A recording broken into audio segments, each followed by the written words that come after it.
The blanket was the only thing they left her. It was thin, woven from coarse wool, and already stiffening with frost. Mai watched the dark shapes of her father and two brothers disappear into the swirling snow, their figures swallowed by the immense, white emptiness of the Wyoming Territory. They did not look back. The wind cut through her thin cotton clothes, a physical blow that stole her breath and left a hollow ache in her chest. She was 20 years old, and she was being left to die. The decision had been made without anger, a piece of cold, practical arithmetic. The last of their money was gone, the food nearly so. Their failed business in California was a distant memory, and the promise of work on the railroad 1,000 miles east was a desperate fiction. She was a daughter, another mouth, a weight that would slow them down. So they had stopped the wagon, handed her the blanket, and driven on. It was not hatred that put her here. It was something far colder, indifference. She pulled the blanket tighter, the rough fiber scratching her skin. Sinking to her knees, she curled into a small ball beside a skeletal aspen, trying to shield herself from the relentless wind. The world was dissolving into a blur of white.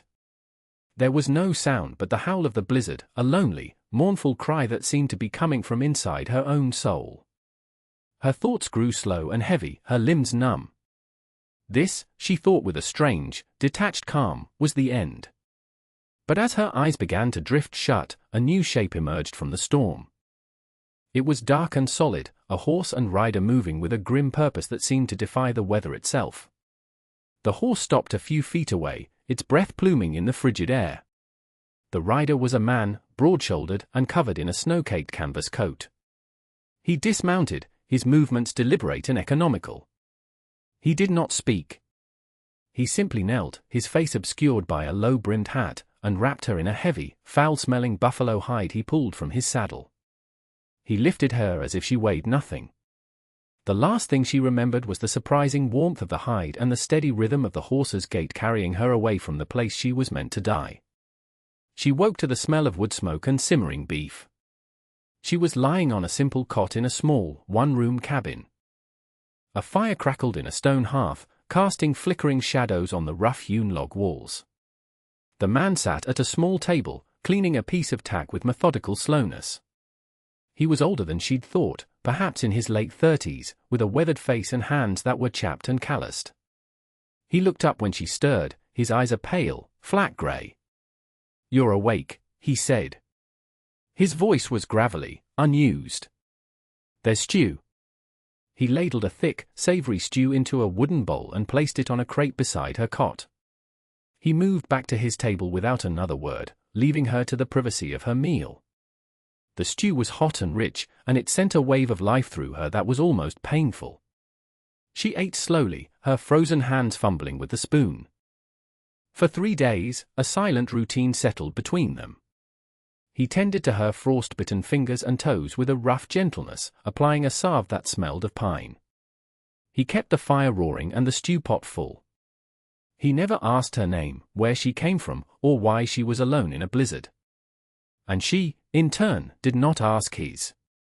She was a ghost in his house, and he seemed content to let her be. On the 4th day, the storm broke. Sunlight, thin and pale, streamed through the cabin's single window. Mai could stand now, her strength slowly returning.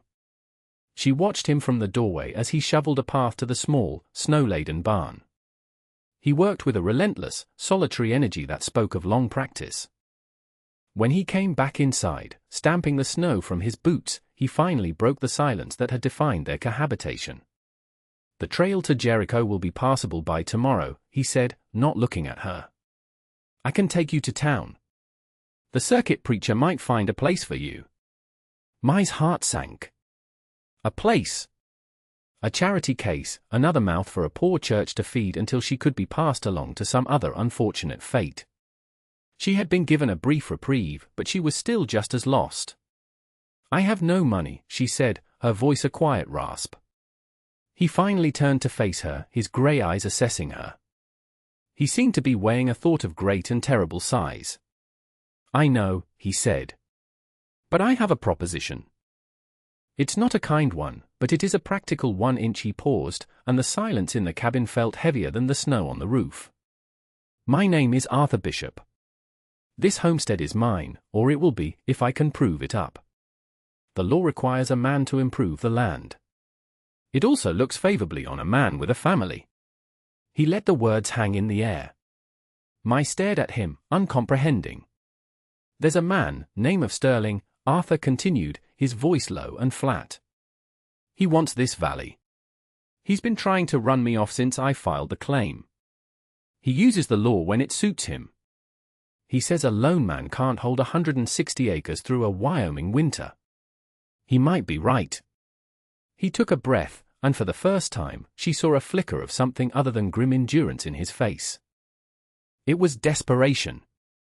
I need a wife, he said, the words hitting the air like stones. On paper. A name on a certificate at the territorial office. A woman living on the claim. It would satisfy the legal requirement. It would stop Sterling's challenges. He looked at her, his expression unreadable. You need a roof and a name. I need a signature on a piece of paper. We can be married in town. You would be safe here.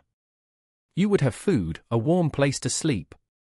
We would not have to be anything more to each other than what we are now, two people under the same roof. It's a business arrangement. The offer was stark, cold, and utterly devoid of sentiment. It was a prison and a rescue in one breath. She looked around the small, bare cabin. It was a lonely place, a hard place. But it was also warm and solid, a fortress against the storm that had nearly claimed her. Then she thought of her father's face, impassive and final, as he drove away. She had no one. She had nothing. This man was offering her a chance to survive. It was a strange and bitter sort of salvation, but it was salvation nonetheless. She met his gaze, her chin held high. I am she said, her voice clearer now, stronger. And I accept your proposition, Mr. Bishop. The ride to Jericho was cold and quiet. The world was a brilliant, blinding white, the snow so deep it muffled all sound. Arthur rode ahead, breaking a trail, his shoulders set against the wind. Mai followed, wrapped in the buffalo hide, her mind a tumult of uncertainty. She was about to bind herself to a stranger, a man whose kindness was as rough and unadorned as the landscape around them. Jericho was not so much a town as a raw collection of clapboard buildings huddled against the vast emptiness. As they rode down the main street, faces appeared in windows. Doors opened a crack. The sight of Arthur Bishop, the solitary rancher from the high valley, with a Chinese woman riding behind him, was clearly an event. Whispers followed them like the dust their horses kicked up from the cleared patches of road. The territorial clerk's office was a small, cramped room that smelled of stale cigar smoke and damp wool. The clerk, a man with a drooping mustache and suspicious eyes, looked from Arthur to Mai and back again, his disdain poorly concealed. Bishop, he grunted by way of greeting. What business brings you out of your hole? A marriage license, Arthur said, his voice even. The clerk's eyebrows shot up. He openly stared at Mai, a slow, unpleasant smirk spreading across his face. Huh? Before Arthur could answer, the door opened, and another man stepped inside, bringing a gust of cold air with him. He was tall and dressed in a fine wool coat that spoke of wealth and influence. His face was handsome in a sharp, predatory way, and he smiled with an easy confidence that seemed to take up all the air in the room. Well now, Arthur, the man said, his voice smooth as oiled leather. Don't tell me you finally decided to take my advice and find some help for that place. He glanced at Mai, his eyes lingering on her with an expression of amused contempt. Though I can't say this is what I had in mind. Arthur's body went still. Sterling, he said, his voice dropping to a low, dangerous register.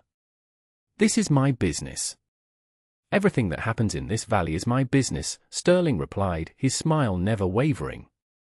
He leaned against the counter, addressing the clerk. Frank, you're not seriously considering this, are you? There are rules. Procedures. We're here for a license, same as anyone, Arthur said, placing $2 silver on the counter. Sterling chuckled, a low, condescending sound. A license won't keep the wolves from your door, Arthur. And it won't keep the winter from burying you. That land requires a family to work it, not just an arrangement. He gestured dismissively toward my. Felt a familiar coldness seep into her bones, the same chill she'd felt when her father had turned his back. She was an object again, a problem, a thing to be discussed and discarded. But then Arthur did something she did not expect. He didn't raise his voice. He didn't swell his chest. He simply turned his body slightly, placing himself between her and Sterling. Her name, Arthur said, his voice unnervingly quiet, is my. And she is to be my wife. You will show her the respect that entails. The room fell silent. Even the clerk stopped his shuffling of papers. Sterling's smile tightened at the edges. He had expected a fight, a show of anger from a desperate man. He had not expected this calm, unyielding dignity. Arthur's defense was not loud, but it was absolute. It was a wall of solid rock, and Sterling had just run up against it. For a long moment, the two men stared at each other. Then Sterling let out a short, sharp laugh, breaking the tension. Have it your way, Bishop. Buy your paper. But a piece of paper is a flimsy thing to hide behind when the snow gets deep. He tipped his hat with mocking politeness and left the office. The clerk, unnerved by the encounter, quickly filled out the document. Arthur signed his name with a steady hand. When he passed the pen to Mai, her own hand was trembling slightly. She wrote her name, the characters unfamiliar and foreign in this place. The clerk stamped the paper with a heavy thud, and it was done. As they stepped back out into the harsh sunlight, Arthur handed her the folded certificate. The paper was crisp and official. His signature, she noticed, was not the rough scrawl of an uneducated rancher. It was a clean, elegant script, the letters perfectly formed. It was the hand of a man who knew his way around books and ledgers, a stark contradiction to his calloused fingers and weathered face. She tucked the document into her coat, a fragile proof of her new, precarious existence.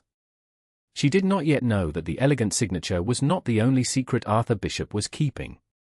The weeks that followed were a study in silence and snow. They were trapped together in the small cabin, isolated from the world by drifts that piled up against the walls.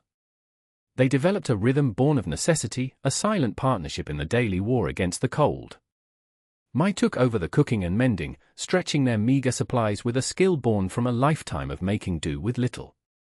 She found a small collection of books on a dusty shelf, Shakespeare, essays by Emerson, and volumes on animal husbandry. They seemed as out of place in this rough cabin as Arthur's fine handwriting. Arthur spent his days tending to his few remaining cattle, digging them out of snowdrifts, and ensuring their feed wasn't lost to the weather. He worked with a grim, tireless resolve. In the evenings, they would sit on opposite sides of the hearth, the fire crackling between them. He would read, his brow furrowed in concentration, while she would mend his worn clothes, her stitches small and neat. The silence was a living thing, filled with unspoken questions. One night, as a blizzard raged outside, the chimney failed to draw properly, sending a plume of smoke into the room. They worked together without a word, Arthur on a stool clearing the flue while Mai swept the soot from the hearth. When they were finished, faces smudged with black, a log in the fire split with a loud crack, showering the hearth with sparks. Mai jumped, a small, involuntary flinch. Arthur saw it. "It's just the fire," he said, his voice softer than she'd ever heard it. He sat back down, but the spell of their silence was broken. He looked at her, truly looked at her, for the first time since she'd arrived. "You're not afraid of much, are you?" Mai considered the question. "It is not useful to be afraid," she said quietly. "Fear does not make you warmer." He nodded slowly, accepting her answer. "My wife," he began, and then stopped, the word sounding strange in the small room. He cleared his throat. "My first wife, Anna, she was afraid of storms." It was the first time he had mentioned anyone else. The name hung in the air between them, a ghost summoned to the fireside. "What happened to her?"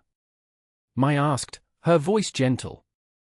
Arthur stared into the flames, his face a mask of old grief. "Fever. 2 summers ago. Took her in less than a week." The doctor from Jericho said there was nothing to be done. He ran a hand over his face. I bought this land with her. We were going to build a proper house, right over there. He gestured toward the window, to a spot on a low rise now buried in snow. After she was gone, I couldn't stand the thought of leaving. But I couldn't find a way to stay, either. He finally looked at her, his grey eyes filled with a pain so profound it made her ache to see it. Sterling saw it. He knew I was adrift. He started making offers, then threats. He figured a man with nothing left to lose would be easy to break. I was just trying to hold on to the last thing she and I had together. His confession was a raw, unguarded thing. It reframed everything. The marriage proposal hadn't been just a cold, legal calculation. It was an act of desperation, a last attempt to anchor himself to a life that had been ripped away from him. Seeing his vulnerability, Mai felt compelled to offer her own. My family, she began, her voice barely a whisper. They did not abandon me because they were cruel. They were frightened. They had failed at everything.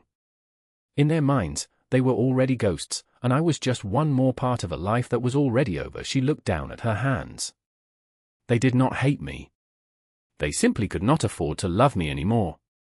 The honesty of her words settled in the quiet room. For the first time, they were not just a rancher and a refugee, a husband and a wife on paper. They were two people who understood what it meant to be left behind by life.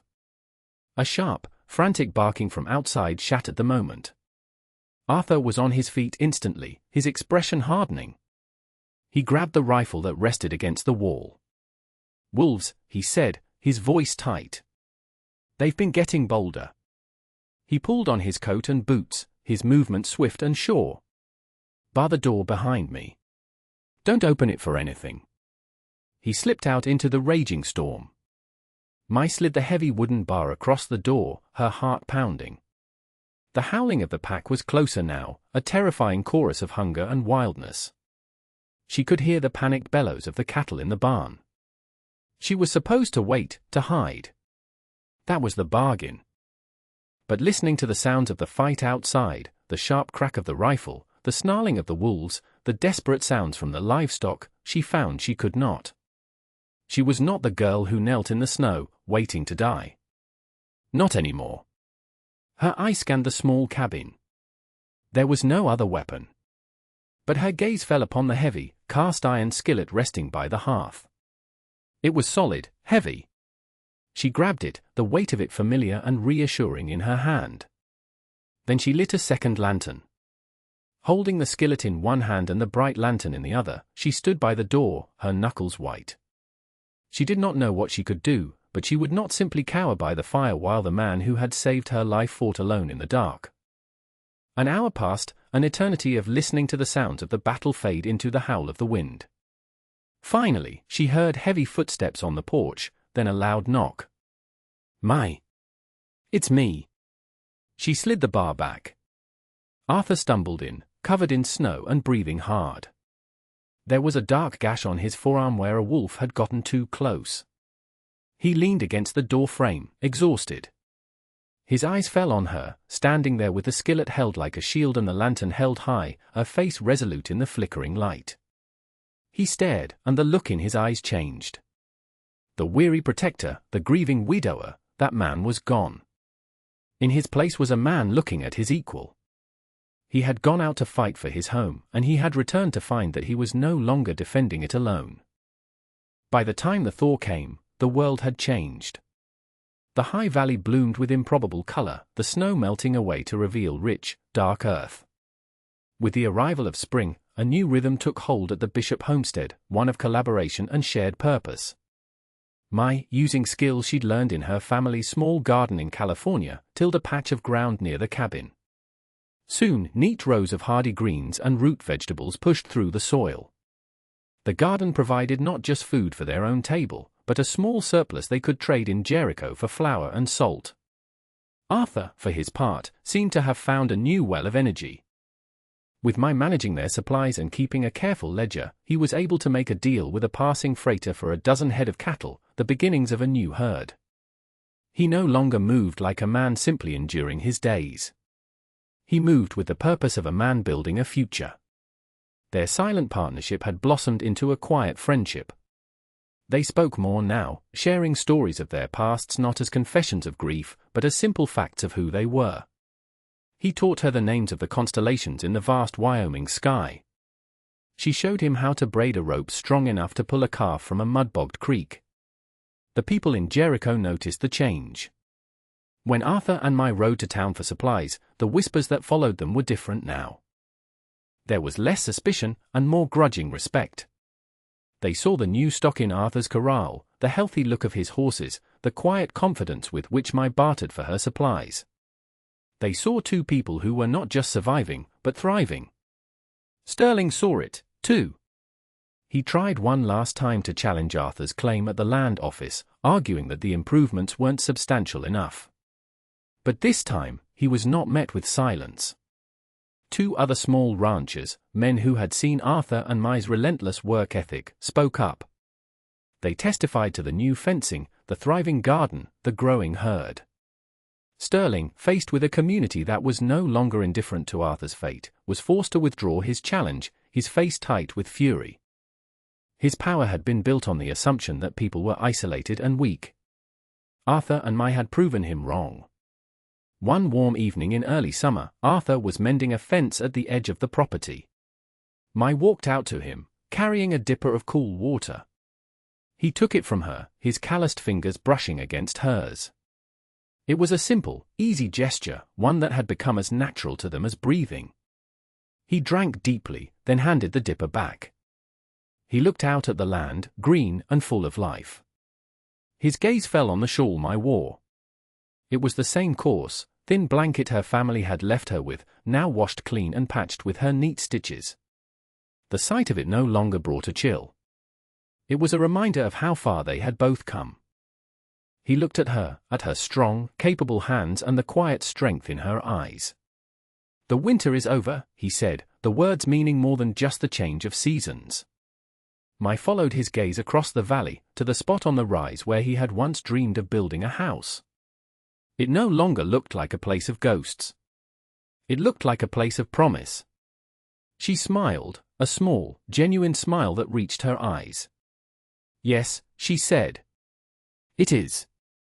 They had both been left for dead, stranded in the frozen landscapes of their own lives. But in the heart of that brutal winter, they had discovered a simple, unassailable truth. Survival wasn't just about the strength to endure the cold. It was about finding the one person who made you want to see the spring. And that brings us to the end of this one. If you stayed with me all the way through, thank you. Stories like this one only get told because folks like you sit down and listen. If you liked what you heard, go ahead and hit that like button. And if you want more stories from the old frontier, subscribe so you don't miss the next one. Until then, take care of yourself, and thanks again for being here.